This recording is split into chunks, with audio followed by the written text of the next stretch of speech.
Salve, internautas da Soul Patos, eu sou o Lucas de Paula. Estou aqui para falar um pouquinho do meu novo trabalho, para falar um pouquinho da minha carreira de artista como cantor, instrumentista e cantautor. E um beijo para todos vocês, é um prazer estar aqui dando essa primeira entrevista minha para Soul Patos. Feliz é o dia que... Bom, eu sou um patense, né? Nasci aqui na cidade de Patos de Minas, moro aqui a minha vida inteira e estou aí me entremeando pelos caminhos da arte desde a minha adolescência. Passei por várias bandas, vários grupos, coletivos musicais aqui da nossa cidade e estou aí agora, né, já na labuta da música e da arte já há um longo tempo e estou nesse momento agora lançando um trabalho solo, né? Tenho minhas bandas, né? Sou músico da banda Pássaro Vivo e de outros projetos também. E meu objetivo aí sempre tá presente na cultura patense e levar a nossa arte aí para o mundo afora. Beija minha roseira em meu coração. Bom, esse primeiro trabalho meu, né? O Peso e a Leveza, ele foi um trabalho que eram músicas engavetadas minhas da época da banda O Berço, que eu acabei, de certa maneira, deixando elas guardadas porque elas não cabiam nos outros projetos que eu estava fazendo aqui, né, enquanto música. E aí, com essa oportunidade, né, da Lei Aldir Blanc e como eu fui contemplado nesse edital, eu pensei assim, que seria uma grande oportunidade de lançar essas músicas para que elas não ficassem aí guardadas na gaveta, né, para as baratas tomarem conta delas e jogar isso no mundo e colocar de certa maneira um pouquinho da minha cara e de ter a oportunidade de trabalhar solo, né, que é com banda. Geralmente você tem uma outra perspectiva de trabalho, né, são várias cabeças envolvidas e tal, então foi um processo interessante. E foi dessa maneira, né, que eu escolhi as músicas. Eram músicas que estavam já na gaveta, uma regravação da banda O Berço, de Palpitante, que é uma música minha também que eu achei que cabia dentro do repertório. E como é um EP só de 4 músicas, esse foi o objetivo, de fazer músicas intimistas e que pudesse ser música para todo mundo ouvir de uma vez, assim. E dessa maneira mais gostosa, quentinha, né? Aproveitar esse frio, assim. Foi isso.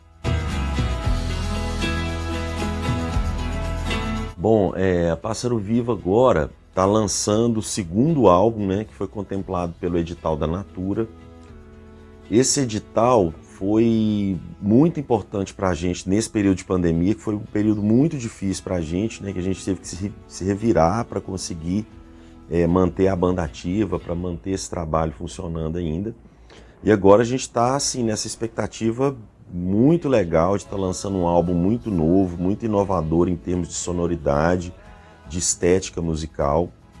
E a banda está nessa fase agora, né, de lançar o segundo álbum, de investir todas as fichas agora em uma perspectiva de show que, de certa maneira, pelo menos eu vejo assim como uma coisa bem inovadora assim, em termos de estética musical, e a gente está doido para apresentar isso aí para o Brasil e para o mundo também.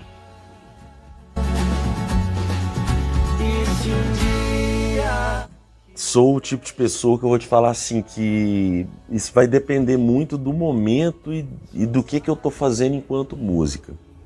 Porque, cara, eu vim do heavy metal na minha adolescência, passei pela música popular brasileira, entremeei na música regional, na música folclórica, já tive muita influência do hard rock setentista, oitentista, música psicodélica da década de 60, o rock dos anos 60. Então, assim, eu acho que eu tenho um panteão de influências musicais. Eu acho que de acordo com o momento e com aquilo que eu estou fazendo, às vezes eu busco algumas referências. Nesse trabalho solo meu, por exemplo, eu tive muita influência de artistas como Simon Garfunkel, Paul Simon, de artistas brasileiros como Tim Bernardes, Los Hermanos. Então vai depender muito desse processo. Já, por exemplo, na Pássaro Vivo, no segundo álbum, por exemplo, nós já trazemos influência já das cantorias da música popular brasileira, de Xangai, Elomar, Geraldo Azevedo, até influências de bandas de heavy metal, como Sepultura, Sarcófago. Então tem essa mistura meio maluca, assim. Então eu sou uma pessoa que tem, de certa maneira, um arcabouço de referências assim que é difícil de definir.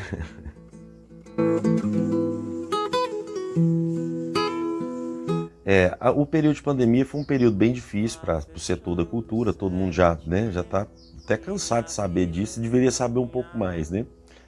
E foi um período complicado pela questão de que das pessoas que vivem de arte, que vivem de cultura, tiveram que esperar toda a pandemia para retomar, né? Então não foi igual outros setores que retomaram mais cedo ou parcialmente, né? A gente teve que se virar. Uma coisa que ajudou muito foi, de fato, os incentivos de editais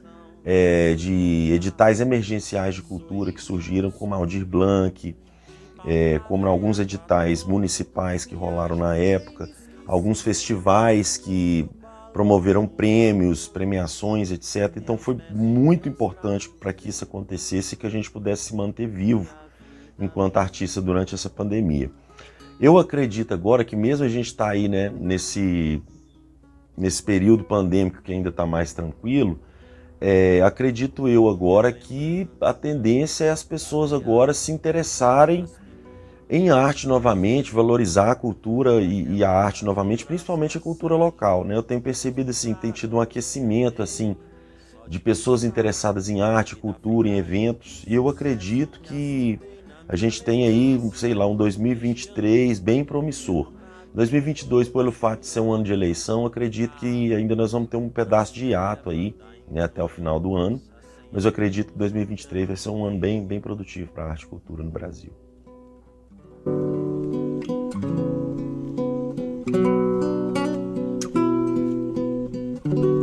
Então, existe uma questão, assim, eu nem estou muito por dentro dos detalhes do mainstream, mas muitas coisas relacionadas a isso eu já conheço de a longa data. Que é de fato o seguinte, para mim se resume a uma questão muito simples isso aí. Esses artistas começaram com esse bafafá todo em relação à Lei Rouanet, né? Eles falaram, a gente não faz show com Lei Rouanet, etc. E eles ficam, né, brandando aí aos quatro cantos do mundo, falando que não usa recurso público para fazer os próprios shows. Eu não tenho nada contra ter recurso público para cultura, pelo contrário, eu sou totalmente a favor. Isso é um direito constitucional das pessoas terem acesso à cultura por intermédio do Estado. Agora o seguinte, é muito bom isso ter acontecido para mostrar o seguinte, que esses artistas que ficam apoiando aí a extrema-direita e falam que não usa recurso público, a gente já estava cansado de saber disso, já que todos esses artistas ganham dinheiro de recurso público, né? Sem dinheiro, sem licitação, cachês altíssimos, às vezes em um evento só na cidade, que aquilo ali não promove turismo nenhum, aquilo ali não promove muitas vezes nada da economia local, e às vezes esses artistas levam esse cachê todo para eles e não fica nem um pouco desse dinheiro no município. Então eu acho que serve pelo menos um pouquinho de reflexão para as pessoas entenderem que recurso público é importante e ele tem que ser bem investido na cultura, né? Então não basta um artista ficar brandando que ele não recebe dinheiro de recurso público. Ele pode receber de recurso público, mas quanto desse dinheiro que volta para a população? Né? Quanto desse dinheiro que é destinado para ficar na cultura local daquele lugar? Né? Quanto desse dinheiro é reinvestido no processo cultural que favorece os artistas locais, os pequenos artistas, etc. Então eu acredito que de certa maneira, a maior reflexão que esse momento trouxe, né? E mostrar que essa galera já está aí mamando nas tetas do governo já tem muito tempo, né?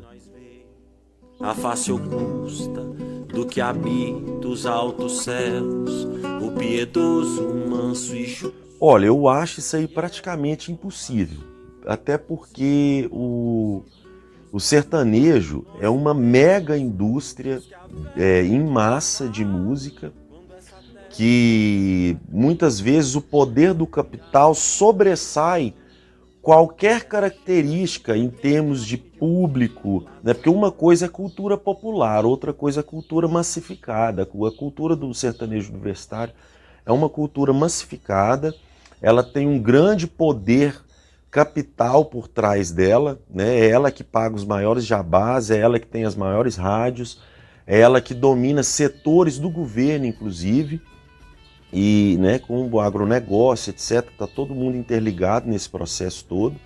Então, eu acredito que seja impossível você chegar num modelo estratosférico como o sertanejo sem o poder financeiro que isso exige, né? Agora, a música popular brasileira, ela sempre teve uma grande força, a cultura popular brasileira sempre teve uma grande força, o rock, a música pop. Então eu acredito o seguinte, que esse modelo, né, a gente já tem aí estilos como o rap, o trap, por exemplo, que estão saindo aí do modelo de periferia e estão indo para os centros urbanos e para a burguesia, vamos dizer assim.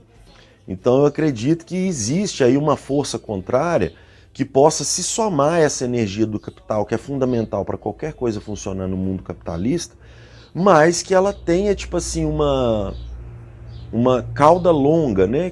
Você não vai ter picos aí de grandes artistas igual você tem no sertanejo, mas você tem aí carreiras que vão se manter ao longo de um processo de fomento de carreira de artistas e que isso possibilita um público bom, grandes shows, cachês interessantes, né, e etc.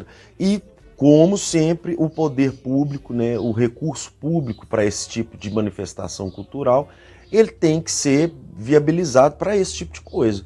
Né, o sertanejo, né, vamos voltar nesse assunto, o sertanejo nunca precisou desse recurso, né?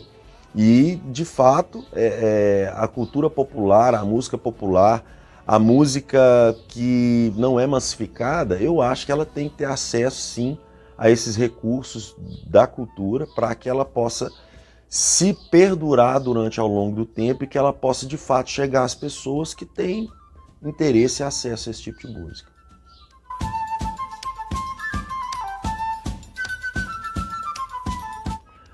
Olha, nós temos aí um exemplo muito prático agora nesse atual governo, que existe um governo que é inimigo da arte e da cultura, né?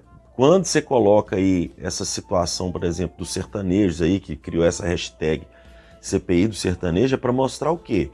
Que existe pessoas que estão ligadas a essa cultura de massa, massificada, que é o sertanejo universitário, que acham que isso é de fato a cultura predominante do nosso país, e esquece que a cultura do nosso país ela é riquíssima, ela é muito poderosa. O Brasil é um país continental que, se alguém da Europa chegar aqui e perguntar qual que é a música brasileira, ninguém vai ser capaz de explicar.